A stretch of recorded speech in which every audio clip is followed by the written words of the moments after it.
Je voudrais lire avec vous un passage dans la parole de Dieu. Je voudrais me laisser diriger par le Seigneur. Il y a un mot qui résonne dans mon cœur et je voudrais vous en parler ce soir. La Bible dit dans l'Évangile de Luc au chapitre 5, et je voudrais faire la lecture avec vous ceux qui ont la parole de Dieu. À partir du verset 1er jusqu'au verset 3, nous allons parler justement de la barque et de cette barque.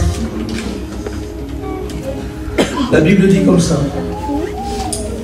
Comme Jésus se trouvait auprès du lac de Génézareth et que la foule se pressait autour de lui pour entendre la parole de Dieu, Jésus vit au bord du lac 2 barques, d'où les pêcheurs étaient descendus pour laver leurs filets.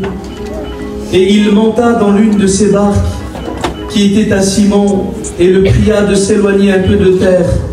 Puis il s'assit, et de la barque, il enseignait la foule. Gloire à Dieu. Vous voulez qu'on ferme nos yeux ensemble? Dieu a mis un mot sur mon cœur, c'est retrouver sa place. Retrouver sa place en Dieu. Et je voudrais, amen, amen, que mon frère serviteur de Dieu puisse prier. La gloire. Merci parce que ta parole va être encore avancée. Gloire à Dieu. Seigneur, tu es mis dans cette histoire. Donne-nous la liberté, chacun d'entre nous ce soir. Seigneur, tu es celui qui trouve le chemin des cœurs. Tu es celui par ta parole, Seigneur, qui va chercher le cœur le plus caché. Et tu le mets en lumière, Seigneur, parce que tu veux le bénir. Bénis ton serviteur, c'est Amen. Donne-lui toute la liberté. Amen. Gloire à Dieu. Je ne voudrais pas être très long avec vous, mais je voudrais vous partager le mot que Dieu met sur mon cœur. C'est retrouver sa place. Eh bien, l'histoire de cette barque, eh bien, un jour je l'ai vécue. J'ai vécu un jour une expérience avec Dieu. Que c'est bon de vivre des expériences avec Dieu. Avant, vous saviez, eh bien, jusqu'en 2022, on pouvait faire des voyages en Israël. Pour les frères qui ont été, c'est un voyage merveilleux. C'est un voyage, eh bien, tout ce qu'on lit dans la Bible, eh bien, là-bas, on le voit de nos yeux, ce que Jésus a fait, les villes que Jésus a parcourues. Et moi, dans mon cœur, j'ai toujours voulu aller là-bas. Mais pour moi, c'était impossible, c'était compliqué. Et un jour, Dieu a créé une circonstance pour qu'on puisse aller en Israël. Et pour moi, c'était un rêve qui s'accomplissait. Et là, quand on est arrivé en Israël, eh bien, à ce moment-là, eh bien, on a été visiter les lieux où Jésus a marché, les lieux où Jésus faisait des miracles. Et le 2e ou 3e jour, eh bien, du voyage est arrivé. Et là, le guide vient nous voir le matin. Et il nous dit, voilà, aujourd'hui, nous allons aller, eh bien, sur le lac de Galilée. Là où Jésus a fait beaucoup de ses miracles. Et là, dans mon cœur, eh bien, pour moi, c'était la plus belle journée de ma vie, les frères. D'aller là-bas en Galilée, de voir, eh bien, ce lac de Galilée, de Tibériade. Et là, lorsqu'on arrive, eh bien, là-bas, on était à peu près 100 km. Lorsqu'on est arrivé là-bas, eh bien, lorsque le bus, eh bien, s'est garé, j'ai couru à l'extérieur du bus pour aller voir le lac de Galilée, pour pouvoir aller voir ce lac de mes propres yeux. J'étais émerveillé, c'était Disneyland pour moi, c'était quelque chose de particulier. Tout ce que j'ai vu dans la Bible, là, devant mes yeux, ce lac, Seigneur. Et là, je cours pour aller vers le lac, et là, le guide, il me dit, monsieur, non, c'est pas maintenant là-bas. Il dit, c'est pas maintenant le lac, c'est après qu'il faut y aller là-bas. Il dit, avant d'aller là-bas, il faut aller dans un petit musée. Et moi, je dis, mais je veux pas aller dans le musée. Mais si, il faut aller dans le musée, et après, on ira sur le lac. Et là, voilà, quand on suit le guide, on n'a pas trop le choix. Et là, eh bien, en suivant le guide, eh bien, là, on arrive eh bien, dans un petit musée, comme ça. Ceux qui ont été là-bas en Israël, ils le savent. Et il y a un petit musée tout près du lac. Et là, à l'intérieur du musée, il n'y avait rien de particulier, il n'y avait rien de spécial, il n'y avait rien d'époustouflant, si vous voulez. Mais il y avait une pièce maîtresse, il y avait une pièce centrale à l'intérieur de ce musée. À l'intérieur, au beau milieu du musée, il y avait une barque. C'était une barque eh bien, qui était endommagée, c'était une barque qui avait été rafistolée. Et là, eh bien, le guide va nous expliquer l'histoire de cette petite barque-là. Et en nous expliquant l'histoire de cette petite barque, il va nous expliquer en quelque sorte, c'était une barque du temps de Jésus qui servait à transporter des pêcheurs sur le lac de Galilée. Cette barque aurait pu appartenir à Pierre. Et là, le guide nous explique. Et là, si vous voulez, tout le monde se prend en photo à côté de la petite barque. Tout le monde est émerveillé en voyant cette petite barque. On voit qu'elle a beaucoup souffert. Ils nous ont dit qu'elle est restée pratiquement 2000 ans sous l'eau. Et là, ils nous expliquent l'histoire. Et moi, comme tout le monde, je suis autour de la petite barque. Et là, mes yeux regardent cette barque.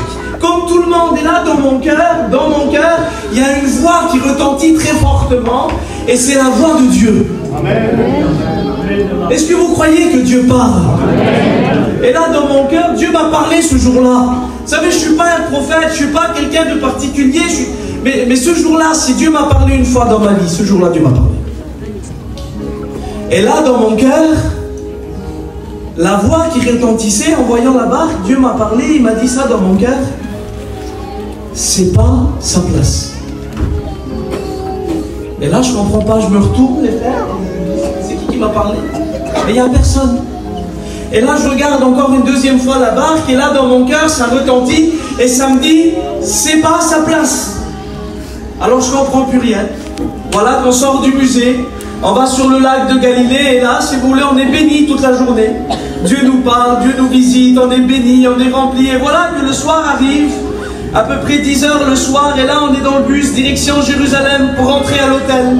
Et là, fatigué du voyage de la journée, je me repasse dans mon cœur tout ce qui s'est passé. Et là, il me revient l'expérience du musée de l'après-midi. Que Dieu me disait dans mon cœur, en regardant la petite barque, que c'était pas sa place. Et là, dans mon cœur, j'ai commencé à prier. Je me suis dit, Seigneur, il faut que tu me l'expliques. Et là, j'ai commencé à penser. J'ai commencé à réfléchir. Et je me suis dit, Seigneur, s'ils nous ont dit que la petite barque dans le musée, là, elle était du temps de Jésus, qu'elle transportait des pêcheurs sur le lac de Galilée, je me suis dit peut-être que c'était la barque de Pierre. Je me suis dit ça. Je dis peut-être que ça aurait pu être la barque de Pierre. Et si c'était cette barque-là, eh bien c'est cette barque-là où Pierre a pêché toute la nuit et qu'il n'a rien pris, dit la Bible. Que Pierre était là et bien en train d'essayer de prendre du poisson, qu'il jetait le filet, mais il n'y avait rien. Et toute la nuit, 12 h de la nuit, il a essayé, mais il n'a pas réussi. Le matin venu, dans son désespoir, il a remballé le filet, il a dit c'est terminé. Mais Jésus va s'approcher de lui. Et quand Jésus va s'approcher, il va lui dire, Pierre, avance en pleine eau et jette ton filet. Mais Seigneur, c'est la journée. Seigneur, normalement c'est la nuit qu'on pêche, c'est pas la journée. Aujourd'hui c'est impossible. Mais lorsque Jésus s'approche, je vous l'ai déjà dit, le mot impossible, il n'existe plus avec lui. Et il va dire, Pierre, jette ton filet. Et lorsque Pierre va jeter son filet, il va prendre une quantité de poissons. La Bible dit que les filets vont pratiquement se déchirer presque, tellement qu'il y avait du poisson à l'intérieur. Oui, parce que lorsque Jésus parle, il se passe toujours quelque chose. Alors je me suis dit, Seigneur, si c'était la barque de Pierre, c'était aussi cette barque où un jour les disciples étaient sur le lac de Galilée et qu'il y a eu le vent, qu'il y a eu la tempête qui est venue, qu'il y a eu les flots qui se jetaient à l'intérieur de cette barque et que Jésus dormait à l'intérieur et que là les disciples ont commencé à avoir peur parce que la tempête était là. Eh bien, je ne sais pas ce que tu vis en ce moment, je ne sais pas les circonstances que tu vis, je ne sais pas ce que tu passes, mais peut-être que les paroles d'un docteur, les paroles d'une personne qui t'ont brisé, quelque chose qu'on t'a fait, quelque chose que tu as vécu, quelque chose qui t'a fait mal, et aujourd'hui il y a la tempête et c'est élevé sur ta vie. Aujourd'hui, eh bien chez toi ça bouge, aujourd'hui chez toi c'est instable, aujourd'hui ton foyer est prêt de se briser parce que les problèmes et les difficultés sont en train de se jeter à l'intérieur. Mais la Bible dit que dans la barque il y avait Jésus, et là les disciples, alléluia, vont aller réveiller Jésus, ils vont lui dire, lève-toi. Moi je crois que Jésus, il va se lever dans nos vies ce soir. Et là, eh bien lorsque Jésus se lève, lui il s'adresse à la tempête, et il dit à la tempête, silence, tais-toi. Si c'est moi qui l'aurais dit, il n'y aurait rien qui serait passé. Mais à ce moment-là, la tempête s'est calmée. Vous savez pourquoi? Parce que c'était pas Pierre, c'était pas Jacques et c'était pas Jean qui parlaient. C'était la voix du Créateur qui parlait. Et devant la voix du Créateur, eh bien, elle est obligée de se taire. Et la Bible dit qu'il y a eu un calme sur le lac. Je ne sais pas pour toi, mais dans ton cœur ce soir, il y a un calme. Depuis le temps que tu écoutes des cantiques, depuis tout à l'heure et les témoignages, le calme est en train d'arriver dans ton cœur. Je me suis dit, Seigneur, si c'était la barque de Pierre, C'était cette barque aussi, où les disciples étaient au milieu de la mer. C'était la nuit, la 4e veille de la nuit. Ils ont vu Jésus marcher sur l'eau. Et que Jésus va dire à Pierre, Pierre, viens si tu veux. Et Pierre va dire, Seigneur, si c'est toi, ordonne que j'aille vers toi. Et Jésus va dire, ben viens, Pierre. Je voudrais te poser la question, est-ce que tu crois que si tu as confiance à Dieu, tu peux marcher sur l'eau? C'est impossible, Tyson, ça. Mais je vous l'ai dit, le mot impossible, il n'existe plus ici. Et je tiens à l'insister. Je tiens à insister. À toi peut-être quand tu as dit eh bien, que tu n'auras pas de petit berceau dans ton foyer. À toi peut-être quand tu as dit que tu ne pourras jamais guérir. À toi qui peut-être tu te dis mais Seigneur, ma situation à moi c'est marcher sur l'eau, j'y arriverai jamais. Eh bien si lui il le dit. Seigneur, quelles expériences alors? La petite barque là, si elle pourrait témoigner combien de choses, Seigneur, elle pourrait nous dire. Oui, mais peut-être qu'un jour, par rapport à une situation, par rapport à un problème sur le lac, je ne sais pas, cette barque s'est fissurée. Elle s'est fissurée, et lorsqu'elle s'est fissurée, elle a commencé à prendre l'eau. Parce que vous savez, ce n'est pas les tempêtes de l'extérieur qui vont nous faire tomber. Ce n'est pas les tempêtes de l'extérieur qui vont nous détruire. C'est lorsque le problème vient de l'intérieur. Parce que si les problèmes arrivent de l'extérieur et qu'à l'intérieur on est soudés, tout ira bien. Mais si c'est à l'intérieur que le problème arrive, alors plus personne ne peut plus rien faire. Et peut-être que toi, dans ta vie, dans ton foyer, dans les mois, dans les années qui ont passé, eh bien peut-être qu'à l'intérieur de ton cœur et dans ton foyer, il y a quelque chose qui s'est brisé.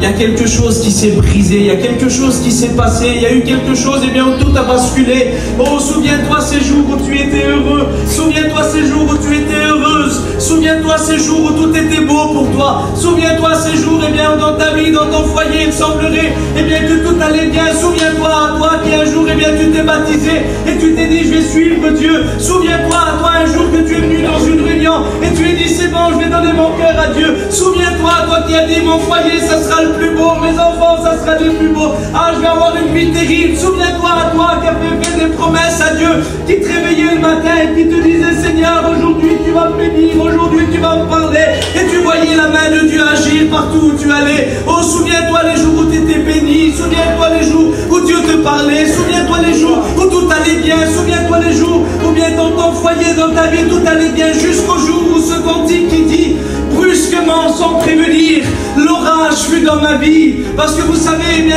les problèmes et les difficultés, lorsqu'ils arrivent chez nous, ils ne nous envoient pas une carte postale en nous disant tel jour et tel jour, je vais venir, prépare-toi. Non. On peut être un Rome, on peut être un Manouche, un Espagnol, un Catalan, un Sinti, un sédentaire, ce que vous voulez. Les problèmes ne regardent pas qui nous sommes. Quand les problèmes arrivent, ils arrivent. Quand les difficultés arrivent, ils arrivent. Oh, souviens-toi ce jour où pour toi tout a basculé. Souviens-toi ce jour où bien la haine est entrée dans ton cœur. Souviens-toi ce jour où bien la jalousie est entrée dans ton cœur.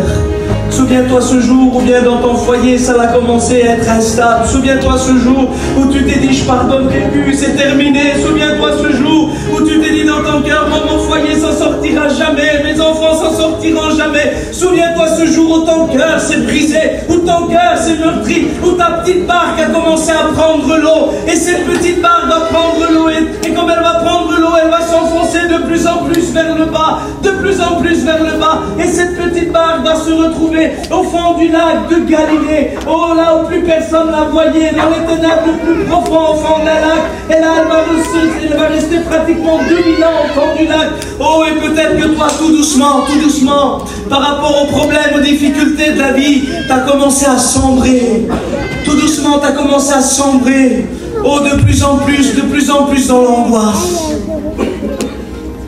de plus en plus dans la dépression, de plus en plus dans la tristesse, de plus en plus et bien dans tes pensées, de plus en plus dans ton désespoir, de plus en plus dans les ténèbres, de plus en plus vers le fond, de plus en plus et bien dans cette vie où tu t'es dit j'y arriverai jamais. Là dans ton cœur, tu t'es retrouvé au fond du lac de Galilée, dans le désespoir le plus profond, dans la misère la plus profonde. Mais j'aimerais te dire que peu importe où tu te retrouvé, Jésus est capable d'aller te chercher ce soir. Il est capable de te tendre la main. Jonas était au racine racines des montagnes, aux profondeurs de la mer. Mais la Bible dit que l'amour de Dieu n'a pas de limite. L'amour de Dieu a été lui tendre la main là où il était. Et Jésus est capable de te tendre la main dans les situations que tu vis. Amen. Oh, cette petite barque était au fond du lac.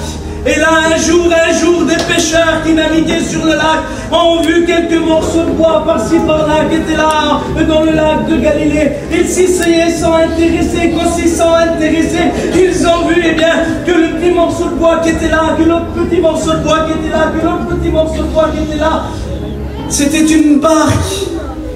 Une barque qui était brisée au fond de la mer. Une barque qui était brisée au fond du lac. Et là, les pêcheurs l'ont sorti. Mais lorsque les pêcheurs l'ont sorti, c'était plus une barque qu'ils ont sorti, c'était des petits morceaux de bois qui flottaient. Et là, ils ont commencé à la rafistoler. Ils ont commencé à la réparer. Ils ont commencé à faire. J'aimerais vous dire, mes frères et sœurs, que le monde, il réparera jamais un cœur. L'alcool, la drogue, les médicaments, l'argent, les voyages et tout ce que vous voulez pourront jamais réparer des cœurs brisés. Mettez un palmier au milieu d'un foyer brisé, il ne pourra rien faire. Mettez un tapis rouge dans une maison où il y a la misère et la tristesse, ça ne fera rien du tout. Par contre, mettez la parole de Dieu, ça changera tout. Ça changera tout. Le monde, il nous bricole, il nous rafistole. C'est du bricolage. Dieu, lui, il répare les cœurs brisés. Et il restaure nos âmes. Il restaure nos vies. C'est plus qu'un bricolage qu'on te propose ce soir. C'est une réparation par le réparateur des brèches. Oh, cette petite barque, quand ils ont commencé à la rafistoler, quand ils ont commencé à essayer de la remettre en place, peut-être qu'ils ont essayé de la remettre sur l'eau, mais elle ne pouvait plus aller sur l'eau. Elle ne pouvait plus faire son travail qu'elle faisait avant. Elle ne pouvait plus retourner sur l'eau. C'était compliqué, c'était difficile. Elle prenait l'eau partout. Cette barque, elle n'était plus apte à aller sur l'eau. Et toi, peut-être que tu te dis, mais Tyson, tu sais pas ce que j'ai vécu. Tu sais pas ce que j'ai passé. Tu sais pas les problèmes qu'on a eus. Tu sais pas les difficultés qu'on a eues. Tu sais pas l'histoire que j'ai eue parce que 2000 ans sous l'eau, ça a fait des dégâts, la petite barque, Samuel. 2000 ans sous l'eau, ça l'a détruit. Bien, j'aimerais vous dire que des années dans l'angoisse, ça fait des dégâts. Des années dans la dépression, ça fait des dégâts. Des années dans la haine, ça fait des dégâts. Des années dans l'alcool, ça fait des dégâts. Des années dans la drogue, dans les médicaments, ça fait des dégâts. Des années à se dire, moi, Dieu ne me bénira jamais. Moi, je m'en sortirai jamais. Moi, j'y arriverai jamais. Eh bien, ça fait des dégâts. Et ça déteint sur nous, ça déteint sur nos compagnes, ça déteint sur nos enfants. Et nous, on se dit que nous, la bénédiction, c'est pas pour nous. Mais ça, c'est pas vrai. C'est pas vrai. T'as le droit d'être béni ce soir. Oui, ce soir, c'est ta réunion à toi, je te le dis. C'est ton moment avec Dieu à toi. Et dans ton cœur, eh bien, tu t'es dit, moi, je ne pourrai jamais retourner sur l'eau. Je ne pourrai jamais y arriver. Parce que quand tu as essayé de venir au réunion, quand tu as essayé de revenir à Dieu, quand tu as essayé de lever ta main, quand tu as essayé de faire des efforts, le regard des gens, le regard des autres, un simple regard, il t'a pas jugé, hein? Il t'a pas condamné. Mais toi, dans ton cœur, comme tu te dis, personne ne m'aime à moi. Tu as dit, celui-là, il m'a mal regardé. Il m'aime pas. Ah, celui-là non plus. Ah, Seigneur. Ah, plus jamais je pourrais être bien. J'en ai trop passé, j'en ai trop vécu. Ah, ça va pas, il y a trop de dégâts chez moi. Et l'ennemi est venu, il t'a dit, écoute, l'évangile, c'est pas pour toi. D'être béni, c'est pas pour toi. Plus jamais tu pourras retourner sur le lac, plus jamais tu pourras retourner sur l'eau, plus jamais tu pourras être heureux, plus jamais tu pourras être heureuse, plus jamais tu pourras avoir une vie normale, toi, plus jamais tu pourras être béni par Dieu, c'est fini pour toi, c'est plus pour toi, c'est pas pour toi. Et toi, dans ton cœur tellement désespéré, tu t'es dit, c'est vrai, j'ai pas le droit d'être béni. Je pourrai jamais retourner sur l'eau, je pourrai jamais être un chrétien véritable, je pourrai jamais être une chrétienne véritable, je pourrai jamais revenir à Dieu. Et dans ton cœur, l'ennemi est venu et il t'a dit ça. Tu peux plus retourner sur l'eau. Tu peux plus aller là-bas. Tu peux plus retourner dans les choses de Dieu. Ah ben écoute, j'ai un plan pour toi. Viens. J'ai créé un musée. J'ai créé un musée pour toi. Un musée, c'est... Oui, un musée. Et je vais faire quoi dans le musée? Ah ben tu vas te mettre au milieu du musée. Et tous les gens qui viendront te voir, et te poser la question, est-ce que ça va? Alors toi tu diras, tout va bien.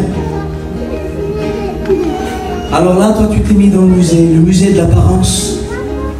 L'apparence dans la souffrance, de faire à croire à tout le monde que tout va bien, mais dans ton cœur tout va mal. Et là, à l'intérieur du musée, les gens ont commencé à venir te voir. Alors ça va? Tout va bien. Tes enfants, ça va? Tout va bien. Ton foyer, ça va? Tout va bien. Ton ministère, ça va? Tout va bien. Ta vie chrétienne, ça va? Tout va bien. Tout va bien. Tout est beau chez moi. Ah, moi j'ai réussi. Vous inquiétez pas pour moi. Jusqu'à combien de temps on dira que tout va bien alors que tout va mal? Jusqu'à combien de temps le sourire là qu'il y a sur le visage ne sera pas vrai? Jusqu'à quand on fera comme si qu'il n'y a rien qui se passe alors qu'on sait que c'est brisé? C'est quand en disant tout va bien que ça va y aller.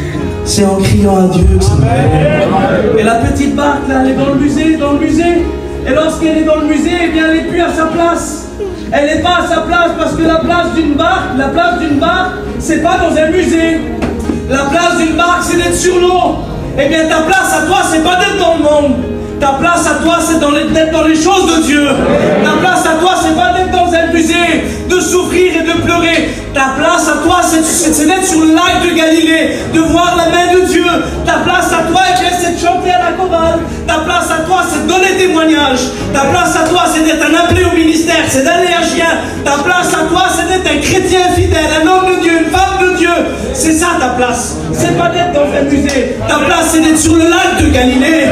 C'est de voir la gloire de Dieu. C'est de voir la puissance de Dieu. Là, on voit la main de Dieu agir. C'est ça notre place à nous. Mais le monde nous enferme, mes frères et sœurs, dans des musées aujourd'hui. Le musée de l'apparence. Et dans un musée, vous savez, il y a quelques temps, avec mes enfants, j'étais sur la région parisienne. Et on a été dans le musée du Louvre. Je me laisse diriger par Dieu. Je voudrais vous partager cette expérience. Quand je suis rentré dans le musée, c'est un musée renommé dans le monde entier. Quand je suis rentré à l'intérieur, l'odeur m'a frappé. Je dis, Seigneur, c'est pas possible. Je dis, une telle odeur comme ça. C'était l'odeur du vieux. L'odeur des vieilles choses, l'odeur du vieux bois, l'odeur des vieilles guitares, l'odeur des vieux tableaux. C'était une odeur qui n'était pas agréable. Eh bien, quand on s'approche de toi, quelle est l'odeur que tu dégages? Quel est le parfum que tu dégages? Est-ce que tu dégages la vie, la bénédiction, les bontés de Dieu? Ou est-ce que tu dégages la tristesse, l'amertume, la colère, la haine, la rancune? Quand je suis rentré dans le musée, il y a quelque chose qui m'a frappé. J'ai vu les dates sur les tableaux. La date là, 1500 avant Jésus-Christ, 1300 avant Jésus-Christ, 2000 ans avant Jésus-Christ. Après on a été voir les pyramides, Seigneur, 4000 ans avant Jésus-Christ, 5000 ans, je dis Seigneur. Il n'y a rien qui présentait aujourd'hui et demain. C'était tout le passé, le passé et le passé. Et aujourd'hui, quand on s'approche de toi, regarde ce que tu dis. Regarde ce qu'on dit bien souvent, pour cacher la souffrance. Si tu aurais vu moi en 2008, chanter un cantique, toute l'église a joué. Tu aurais vu moi en 2014, le premier à frapper les chapiteaux, les piquets à Gien, c'était moi, j'étais le plus fort, je tapais tous les piquets. Moi en 2018, la chorale, c'était moi qui faisais la chorale. Ah, moi en 2015, je jeûnais, je priais, j'étais rempli de Dieu. Moi en 2023, Seigneur, toujours le passé, toujours le passé, toujours le passé. Gloire à Dieu pour le passé. Gloire à Dieu pour ce qui s'est passé hier. Mais aujourd'hui, t'en es où? T'en es où aujourd'hui? Il semblerait qu'on présente le passé pour cacher ce qui se passe aujourd'hui dans nos vies et dans nos cœurs. Gloire à Dieu pour hier. Mais mon Dieu, à moi, il est le même hier, aujourd'hui et éternellement. Et si hier, ça a été béni et glorieux, demain, il peut faire encore plus, le Seigneur. Le hier d'Élie, c'était de faire descendre le feu du ciel. C'était beau, ça. Mais le demain d'Élie, c'était de monter dans le ciel avec un char de feu. Ça veut dire que ce que Dieu a pour toi, demain sera meilleur qu'hier. Parce que les bontés de l'Éternel se renouvellent chaque matin sur nos vies. Alors oui, je voudrais te parler de ce verset. Jérémie 29, verset 11. Car je connais les projets que j'ai formés sur vous, dit l'Éternel. Arabes, non, pour les Espagnols aussi, pour les Catalans aussi, pour les Manouches aussi, pour les sédentaires aussi, pour le monde entier. Dieu a fait des projets. C'est quoi les projets, Seigneur? Des projets de paix et non de malheur, pour vous donner un avenir et de l'espérance. Le monde donne des idées, le monde donne des projets, mais il n'y a que Dieu qui donne un avenir. Il n'y a que Dieu qui donne une espérance. Alors oui, dans un musée, quand on rentre à l'intérieur, eh bien on voit qu'il n'y a jamais rien qui bouge. Si le pot de fleurs, là, il est là, vous passez dans 10 ans, c'est toujours pareil. Vous passez dans 15 ans, c'est toujours pareil. Ça fait combien de temps que ça ne change pas chez toi? Ça fait combien de temps que ça ne bouge pas chez toi? Ça fait combien de temps qu'il n'y a plus quelque chose qui se passe dans ta vie, dans ton cœur? Je rends gloire à Dieu parce que ce soir, les choses peuvent changer. Ce soir, les choses peuvent bouger. Ce soir, Dieu est capable de nous sortir de nos musées. Le musée de l'apparence où l'ennemi t'a enfermé depuis des mois et des années. Mais tu vas dire, je ne pourrai plus jamais retourner sur l'eau là-bas. Si tu fais confiance à Dieu, il va mettre ses mains là où ça fait mal. Il va réparer là où c'est brisé. Il va reconstruire la petite barque, morceau par morceau, morceau par morceau, morceau par morceau. Mais tu vas y arriver. Tu vas y arriver. Là où c'est impossible pour toi, c'est pas impossible pour lui. C'est pas impossible pour lui. Il faut sortir du musée. Le fils prodigue un jour est sorti du musée. Il est sorti du musée de l'apparence, dans la boue du péché où il était. Il a dit, c'est pas ma place là, comme la petite barque, c'est pas sa place le musée.